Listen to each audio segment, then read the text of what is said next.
This video will walk you through the steps once a meet has ended. All the data for the races are in, and you're at the point where you're at the end of the meet. The very first thing to do is to go to the File tab and back up the meet and save it as your 20-yard times. This just kind of saves the meet data, the raw meet data before any conversions. So you go to File, back up current meet. It already gives it kind of a standard name. You just add to that by saying that it is the 20-yard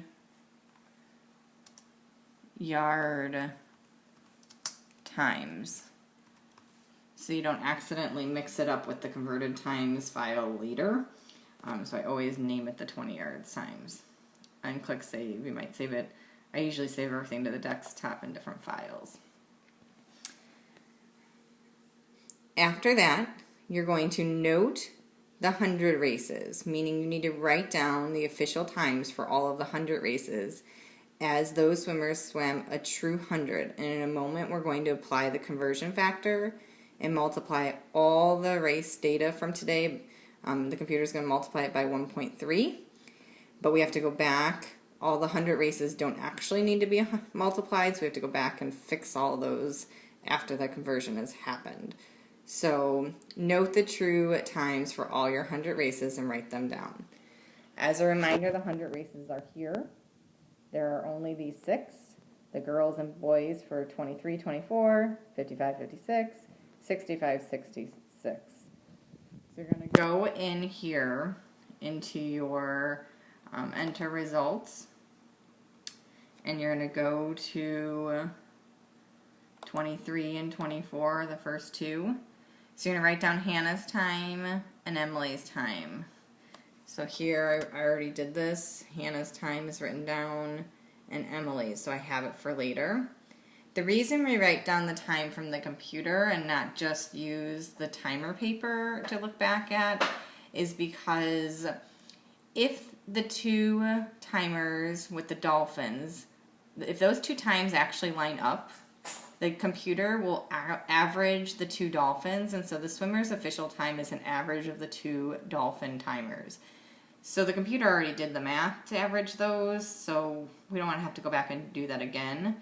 Plus, we've also looked at all these 100 races when they were happening live during the meet, and if the timers were in red and there was an error with how they lined up, we already picked the middle time and entered that. So it's better to go back here than to the timing paper because we've already done those things. So we wrote down Hannah's time, we wrote down Emily's time. We have to look at the boys for this one.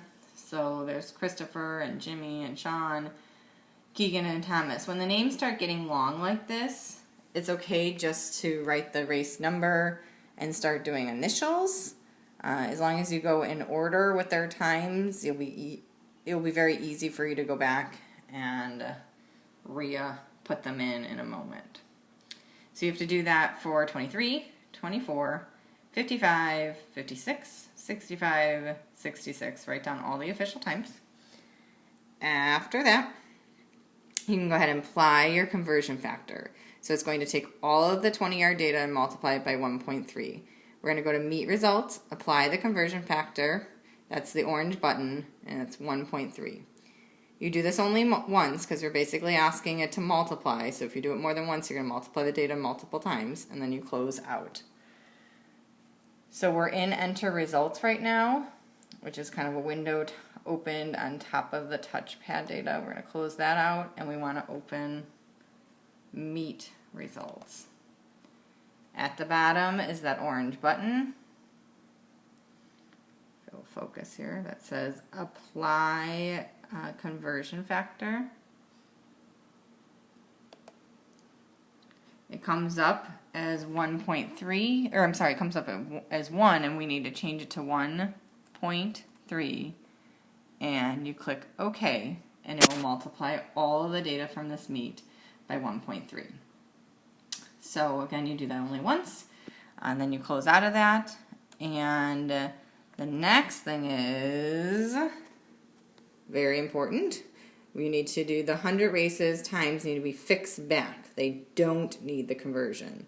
So now is when you're going back in to enter results. You're going back to races 23 and 24.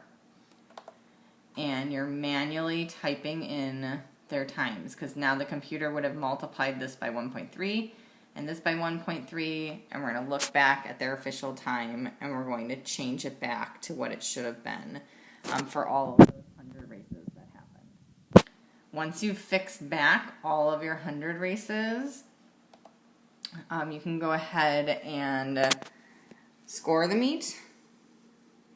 And then you also need to back up the meet. So at this point, we probably could back up and you can score in a bit. The backup gets emailed to the away team. So back up current meet. And you'll save it as full meet results. So you type in and change the standard name or add to the standard name to say full meet results, so you don't accidentally confuse it with those 20 yards ones. And again, note where you save that, because you will email it to your away team. Final steps are score the meet, print ribbons, sync with Wi-Fi, and then email your away team that backup file. So, how to do some of these things are here. Scoring the meet. It does not need Wi-Fi, so it can be done at the pool. Score the meet tab, all of the events 1 through 76 if its time trials aren't quite that many races, and then that's done. It's really quick. So score. There you go, score. Score from event 1 to, it would be the entire meet, so however many races there were in the meet. Sorry about that. Better focus though. So you type in 76 as a standard meet, and that's it. You do 1 through and then score down here. Again, since I've already scored this meet, it's going to give me an error. So, but you just click the green score, the events 1 through 76, and then it scores it. Only Heat 1 scores, and that's so that a big team doesn't automatically win, and only, I believe it's like only 2 swimmers from each team can score in Heat 1. So say Heat 1 was all 4 of one team because the other team didn't have anybody to do that race. It's not like all 4 swimmers actually score. Only 2 swimmers from a team can score in Heat 1, even if there's more than 2 swimmers. So the top 2 times from that team in Heat 1 score. Just a random kind of piece of information there. So you score the meet. And then the next thing was to make sure that you do your syncs. So sync data with Wi-Fi connection. So if you're able to do a mobile hotspot at the pool, you can do this, which is awesome, and then you can close up the laptop and be done with everything. So sync after scoring and when you are sure the data is ready to be finalized and shared. So sync touchpad. So we're in touchpad. You have to first do File, Sync to Swim Office. After that, we have to go to Team Unify, and we have to click a button that says Touchpad Official Release. So when we're in touchpad, again, we need Wi-Fi, so we're either at the pool on a mobile hotspot or having to wait to do this at home. File, Sync to Swim Office. So you click on that. You'll see it syncing. Then the second, so that's basically taking everything from touchpad and sending it over to Team Unify.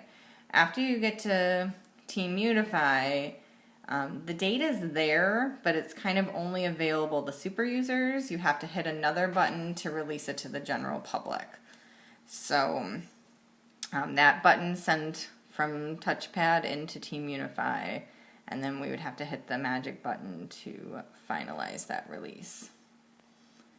And sorry, it's thinking.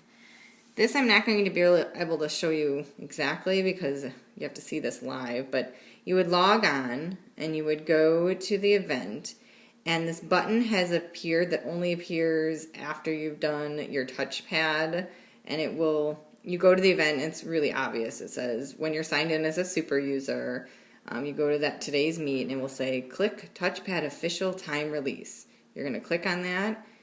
When you're certain the scores are done, this step can't be reversed.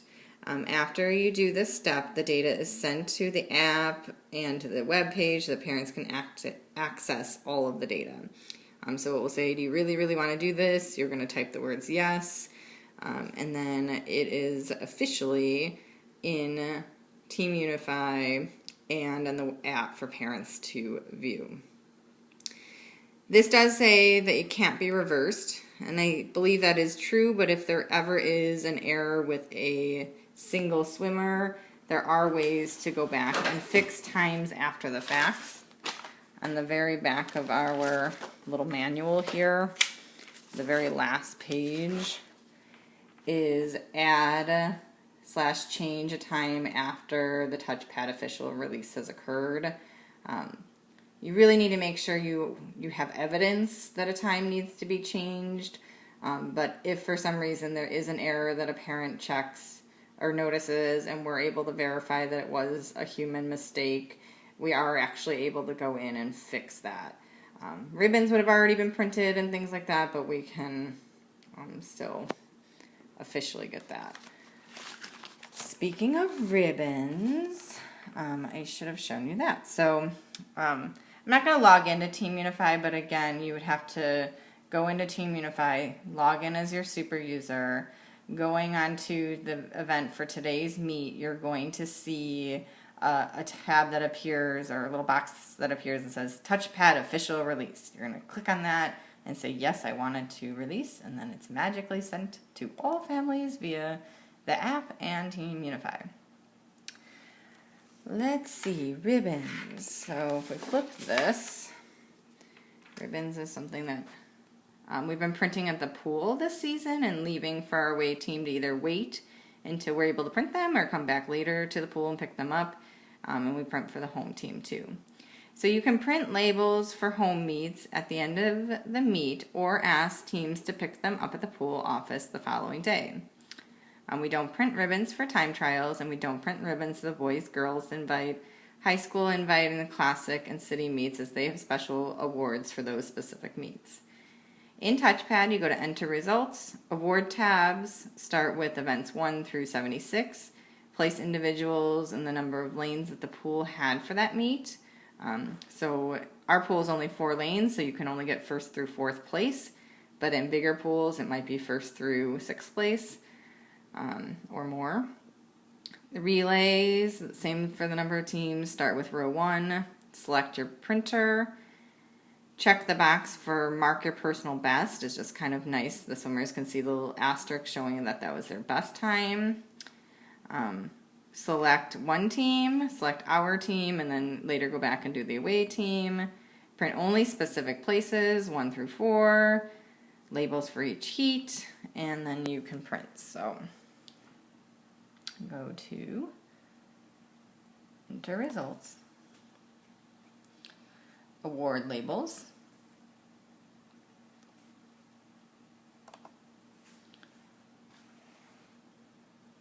Okay. And so since I was last on event 23, that's all that's showing up. So we would type in all of the events for the meet. So we want to print labels for 1 through 76. Start with row 1. This places for individuals 4 because we have 4 lanes. 4 printed per relay. Places for relays, again 4 because we only have 4 lanes. If the pool is bigger, we would need to change that number. You can select the printer that it's going to be going to. We leave this as the 3x10s. You need to select which team you're printing for. So we do Barracudas maybe, or actually probably at the meet, do the away teams first. Print them and then go back. We do labels per heat. I don't think we're able to select, yeah. So we're not able to select more than one thing. So we keep waiting for that update, but it hasn't happened. So right now we're just doing labels for each heat. I know it would be nice if they could also be in name order, but right now we can only do labels for each heat. That's how we do it. check marks already up here for mark that star for the personal best. Down here, we want to do places 1 through 4. And then we can preview them. Now it's saying nobody swam 56. Event 56 could not produce any labels. That's probably because nobody swam that. And 74, sometimes those are the older kids and nobody swims them. And then here are our labels. You kind of just double check for accuracy. It is the name of the meet. This is Huntington, event 1. There's 4 for event 1 because it's a relay. And then, oh, I'm sorry, it's not a relay. That's, event 1 is not a relay. But if we go down here to 3, you'll see that event 3 starts with Grace was in a relay with Christina, with Lola, and Clara, and they all got second place. And so their time is exactly the same. And it all says second place, so each person in that relay gets a ribbon. So you'd print these. These would be for your away team, and then you would print for the home team. Go back and do that process again, but select only for Huntington. After you've printed labels, you can email, the very, very, very last thing is email your away team. So you log on to the web page. This is important to try to remember to do this at the pool because then you'll be totally done before you leave the pool that day. So you log in as your super user.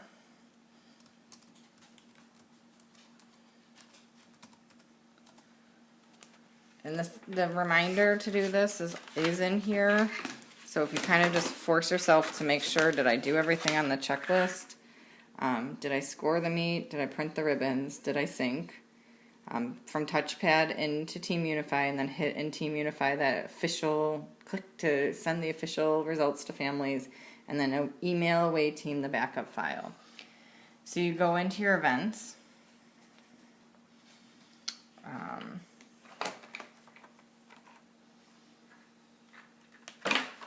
Sorry.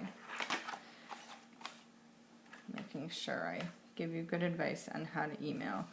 Down at the very bottom here, how to email. So this is on the same page as ribbons. Email meets to the away team. So you go to the invited teams oval and use email admins to send, and then you use it as like an attachment like you would any other email. So invited teams. I'm going to use a different meet here just so it's faster. And then takes a moment to think, but we will click to email them.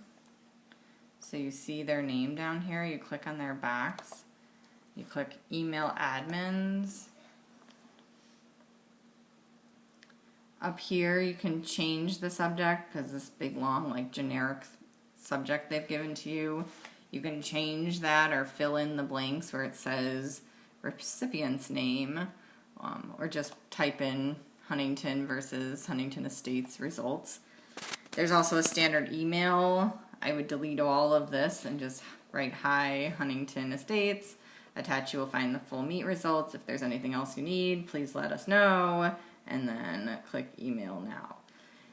Since we logged in as a super user under the email huntington.computer1@gmail, that's who they'll get this email from. So they'll receive it from that email address, and if they were to respond to us, it would go back to that email address. So you see at the top here, we're logged in as the Huntington Barracuda scoring team, and this is the email. So that's why it's important to check this email if that's what you're using as a super user, because any communication is going to come through on that one. After you've sent the zip file, you're done. So I guess let me show you. You just attach it. You go to, like you would any email, you go and you find where you save that. Maybe it's on the desktop. You're looking for the one that is the full meet results. So remember how we saved them as like the 20-yard score, and then like here would be an example of one that says 20-yard. That's not what we send them. We send them one that says full meet results for that meet. You hit open and it attaches it like it would any other email attachment, and then you click send. At the very, very bottom is send. And that is everything that you need to do to run a meet, and after a meet, the steps that you have to do.